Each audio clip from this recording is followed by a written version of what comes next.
weeks, more and more people are starting to schedule services that were on hold for more than a year because of the pandemic, and that included funerals. Yeah, and Rebecca Klopp goes in depth tonight to show us the backlog funeral homes are experiencing as they work to schedule current and those delayed services.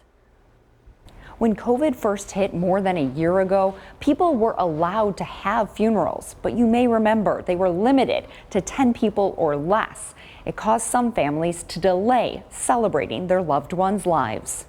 And the love that you all shared with him helped him in so many ways, and he would be grateful for that. This is a celebration of Charles Larson's life late last month. It came 14 months after Charles passed away suddenly from COVID-19. 6 days from diagnosis to death. Charles and Deborah Horkin were married for more than 2 decades and raised 2 children together. Despite divorcing, they remained friends.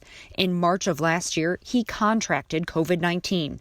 The only way Deborah, their children, and grandchildren could say goodbye was through a phone call. They got to say goodbye also over the phone. It was a very difficult situation. That was not enough.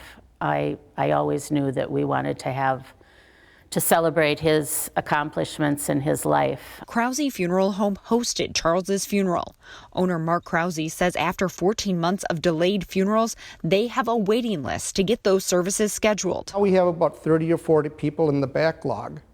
And as we keep going out, we get more and more people either calling or we communicate with them. But while some have opted for delayed services, Mark says other families are choosing to move on. Some people have felt that, well, enough time has passed.